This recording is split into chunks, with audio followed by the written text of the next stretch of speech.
त्या दिवशी आपण व्हेनिस या पाठाला सुरुवात केली होती आणि त्याची फर्स्ट पार्ट जो आहे तो आपण त्या दिवशी पाहिला होता की व्हेनिस शहरातलं वातावरण कसं आहे, व्हेनिस स्टेशन बाहेरचा परिसर कशा प्रकारे आहे आणि त्याचबरोबर ग्रँड कॅनॉल या कालव्याविषयीसुद्धा माहिती जी आहे आपण लास्ट लेक्चरमध्ये पाहिली होती.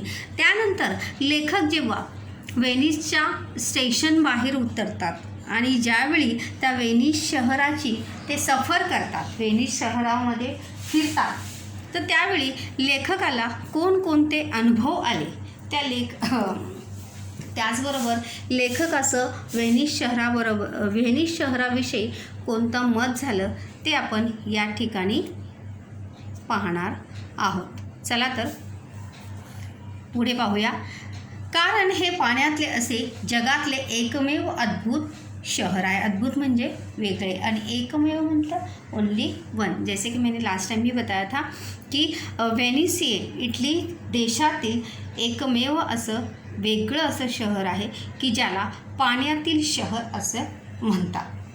ज्या शहरात एकही मोटार नाही किंवा वाहतूक नियंत्रण करणारा पोलीस नहीं. जैसे कि हम नॉर्मल रस्ते पर चलते हैं तर आपल्या रस्त्यावर काय असतात, गाड्या, बसेस, ट्रेन या सर्व गोष्टी आपल्याला पाहायला मिळतात और उसे नियंत्रित करने के लिए ट्रैफिक पुलिस होती है, ट्रैफिक लाइट्स होती है.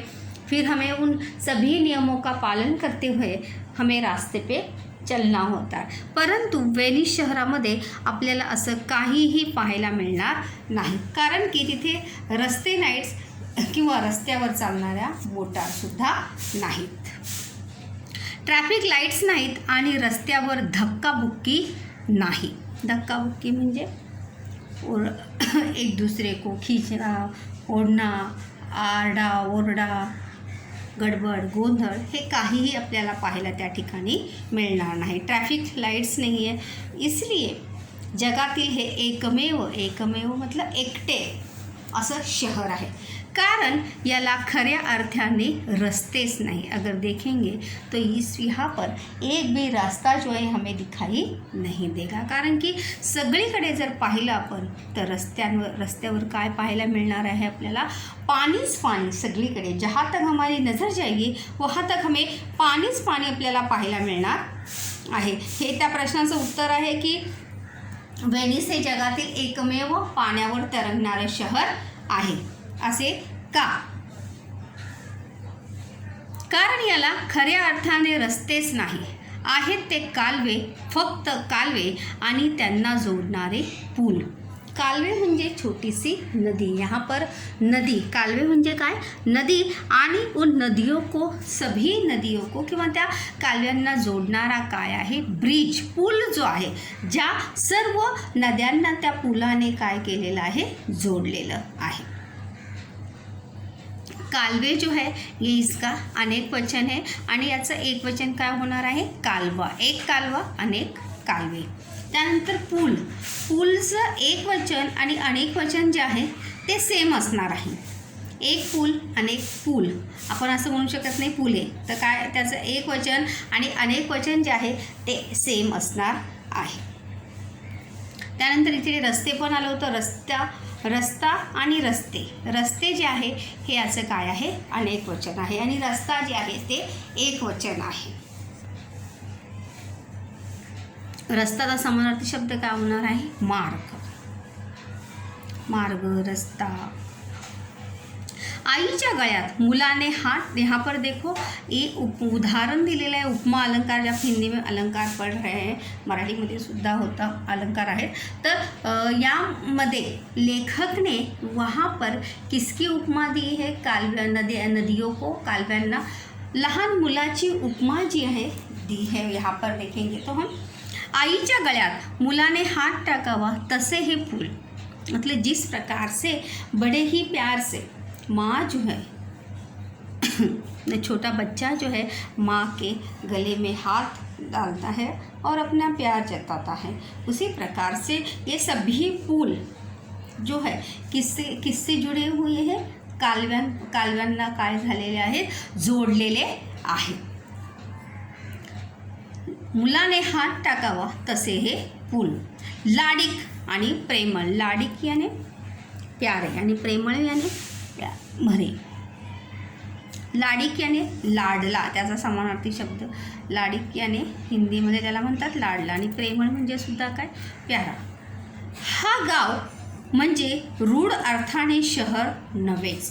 अगर यहाँ पर देखेंगे तो इसे रूढ़ म्हणजे प्रचलित, अगर इसे प्रचलित रूप से कहेंगे तो इसे गाव भी नहीं कह सकते, शहर आपण म्हणू शकणार नाही, कारण की हे कशासारखं आहे, गावासारखंच आहे.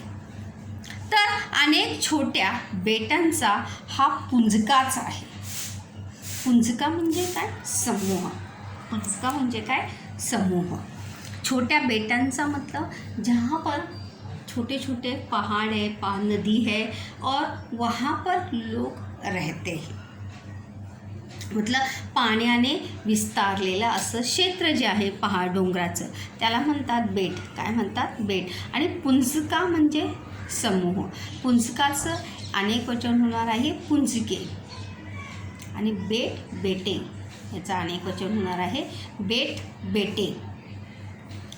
निळ्या मखमली सागरावर टाकवलेल्या हिऱ्या मानकांच्या ढिगाऱ्यासारखा हा लांबून दिसतो. मखमली, निळ्या मखमली सागरावर टाकवलेल्या मतलब टाकलेल्या.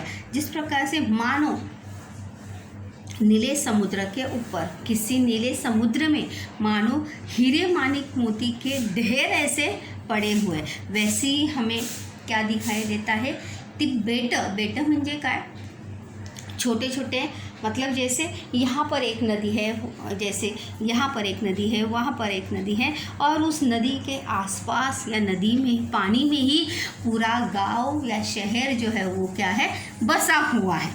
तर त्यामुळं ते कशासारखे वाटतात, हिऱ्या मानकांच्या ढिगासारखे. ढीग म्हणजे समूह, ढिगारा समूह. मधूनच चर्च किंवा जुना राजवाड़ा यांची टोके आभाळात घुसतात. आभाळात घुसला भी सही में आसमान में घुस जाते हैं क्या, नहीं, बीच में ही कहीं कहीं, जैसे हम रास्ते से गुजरते हैं तो रास्ते से गुजरते समय हमें दुकानें, मंदिर है, ये सब दिखाई देते हैं. उसी प्रकार से जब हम यहाँ पर नदी में नदी का सफ़र करेंगे किंवा बोटमध्ये बसून, लॉन्चेसमध्ये बसून, नाव में बैठकर जब हम सैर करेंगे वेनिस की, तब बीच बीच में हमें घर तो दिखाई देते ही है, लेकिन साथ साथ बीच बीच में चर्च किंवा जुना राजवाड़ा यांची टोके आभाळात घुसतात. यांची टोके आभाळात घुसला, सही में आभाळ में आसमान में घुस जाते हैं क्या, नहीं. याचा अर्थ आहे की दिसून येणे. आभाळात घुसते, टोके आभाळात घुसते मतलब दिखाई पडणं, आपल्याला दिसून येतात. त्यानंतर दुसरा इथे प्रश्न आहे ग्रँड कॅनॉलचाच. तर बघा, ग्रँड कॅनॉलच्या किनाऱ्यावर खुर्च्या टाकलेल्या, 4 खुर्च्यांच्या मध्ये टेबल आणि त्यावर रंगीबिरंगी छत. जिस प्रकार से समुद्र किनारे पर अगर हम देखेंगे तो समुद्र किनारे का दृश्य जो है कुछ इसी प्रकार से होता है. 4, एक बीच में एक टेबल होता है, आसपास 4 खुर्च्या होती है, आणि ऊन लागू नये किंवा उन्हापासून वाचण्यासाठी डोक्यावर काय असते, रंगीबिरंगी अशी मोठी छत्री असते.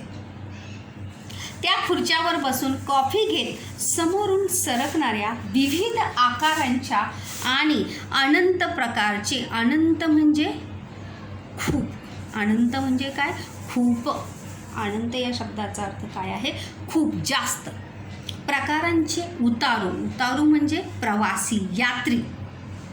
विविध आकारांच्या आणि अनंत प्रकारचे उतारू, उतारू म्हणजे प्रवासी वाहून नेणाऱ्या नावांची ये जा पाहत बसायचे. मतलब कितना सुंदर ऐसा ये कार्यक्रम होगा, या किती सुंदर असं ये दृश्य होगा की फक्त संध्याकाळच्या वेळी किंवा सकाळच्या वेळी या जब भी हमें टाइम मिले आपण त्या ग्रँड कॅनॉलच्या किनाऱ्यावर बसून, खुर्चीमध्ये बसून कॉफीचा एक घूट लेते हुए सामने से आते हुए होडीतून, बोटीतून किंवा नावीतून आने जाने वाले विविध यात्रियों का निरीक्षण करना.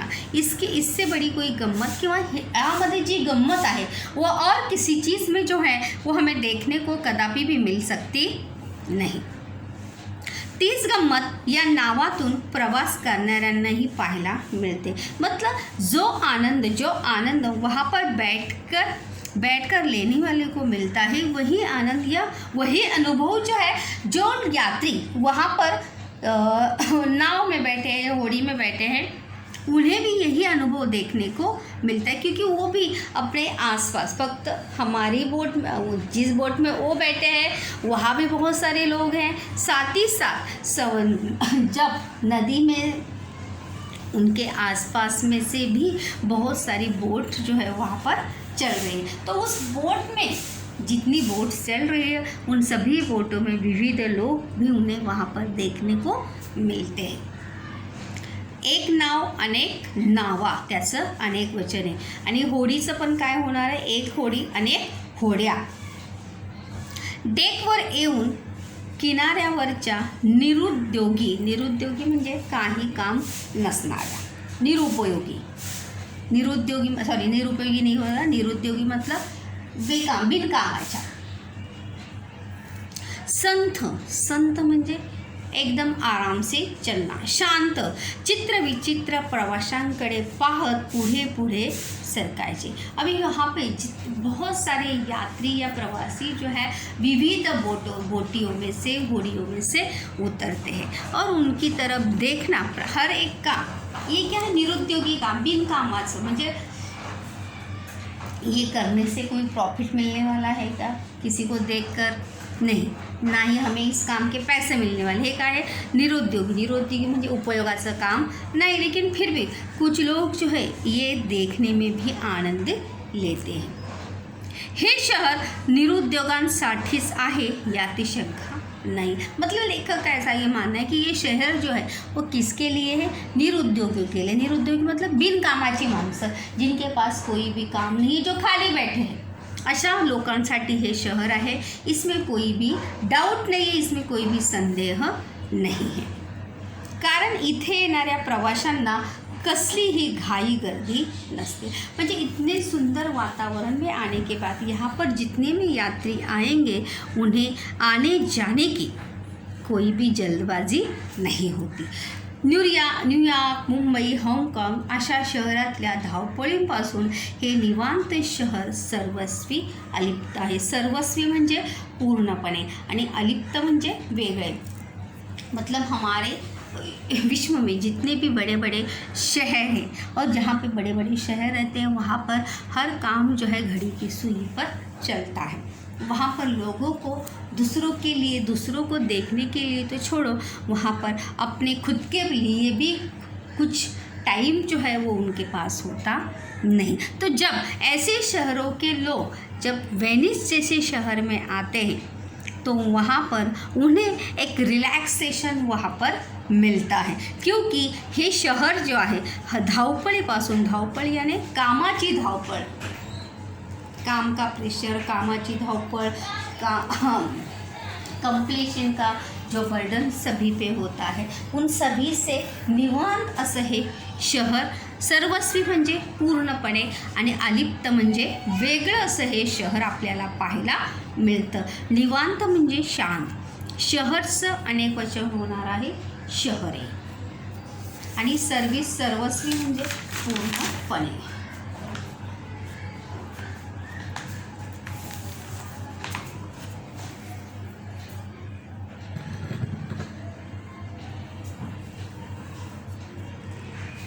ते एका प्रश्नाचं उत्तर पण होतं बघा. वेनिस म्हणजे निरुद्योगी शहर, तर का म्हणतात त्यासाठी.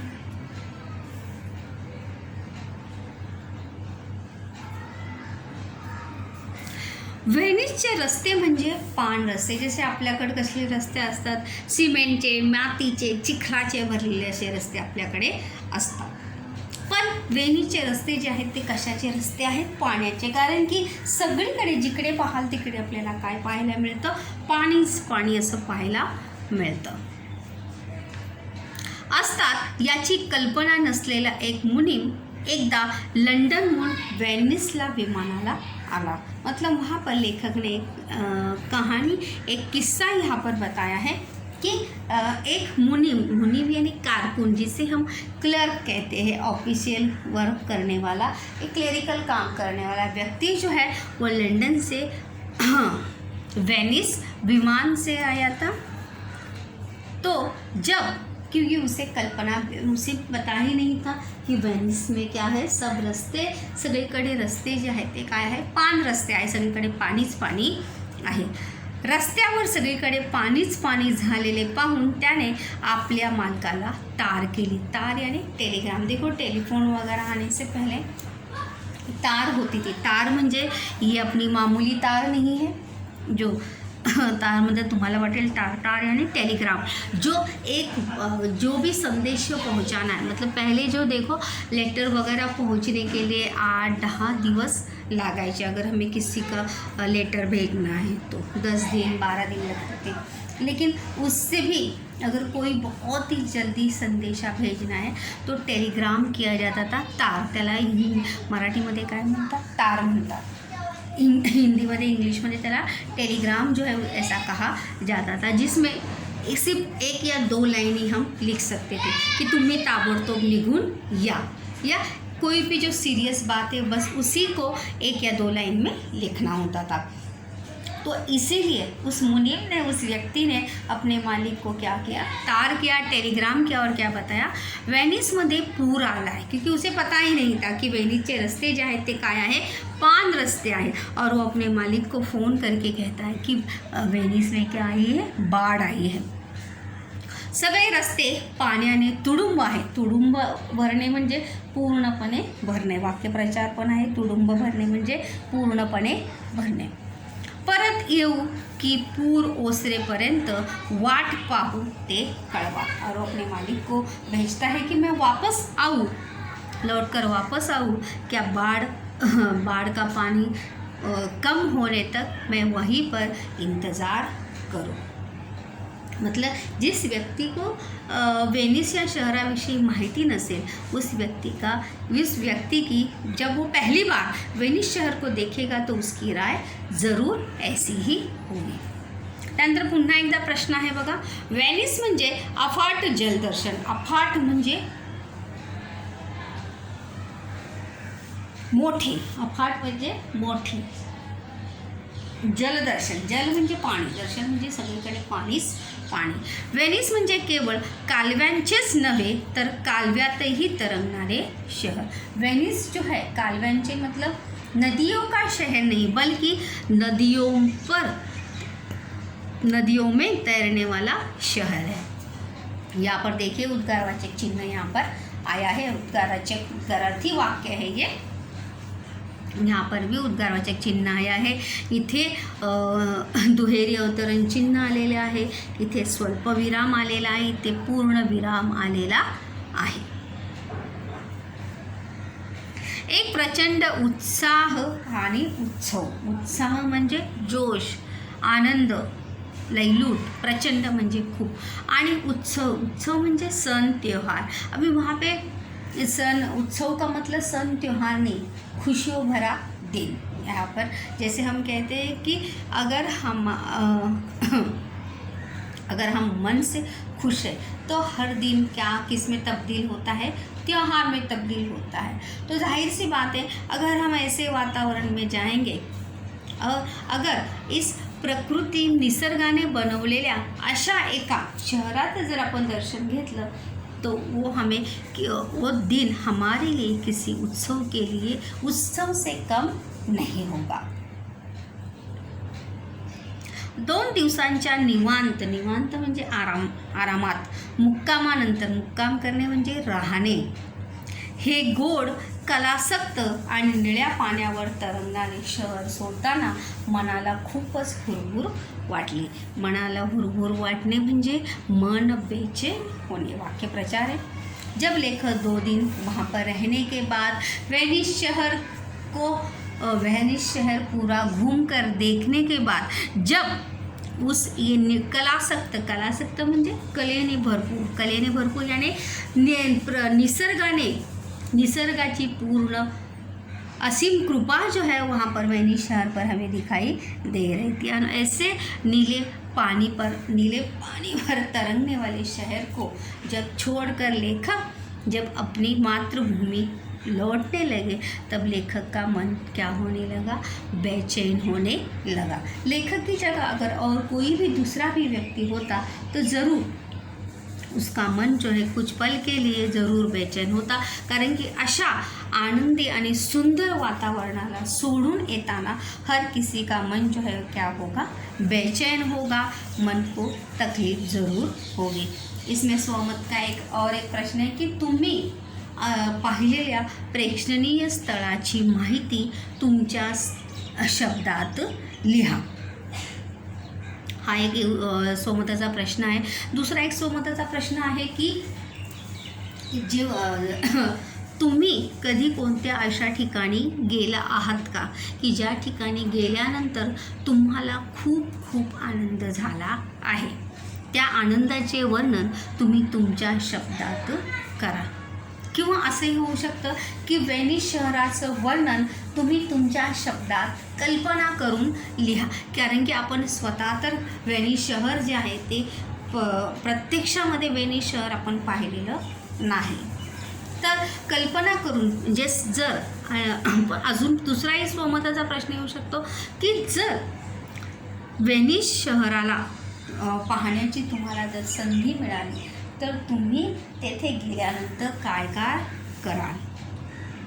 हे स्वमताचे प्रश्न जे आहे ते तुम्ही लिहू शकता। किंवा वेनिस हे पाण्यातले जगातील एकमेव शहर आहे, या विधानाची सत्यता पटवून द्या पाठाच्या आधारे।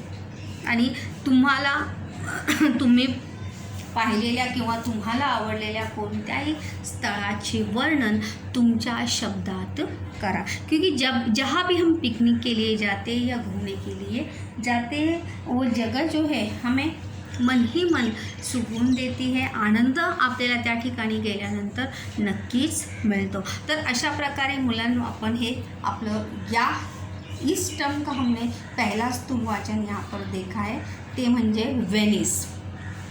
वेनिस हे इटली देशातील जगातील एकमेव असं पाण्यावर तरंगणारं शहर आहे। नाव पण बघा वेनिस, वेनिस या शब्दातूनच आपल्याला इतकी आकर्षकता त्या शहराविषयी मनामध्ये वाटून वाटते। और जब हम उसके बारे में जब पढ़े हैं तो ज़रूर आपके मन में भी ये कल्पना ज़रूर आई होगी कि या ये विचार ज़रूर आया होगा की ज़रूर आपण सुद्धा या वेनिस शहराला नक्कीच भेट दिली पाहिजे, किंवा जरूर आपल्याला या शहरामध्ये जाण्याची संधी जरूर मिळाली पाहिजे।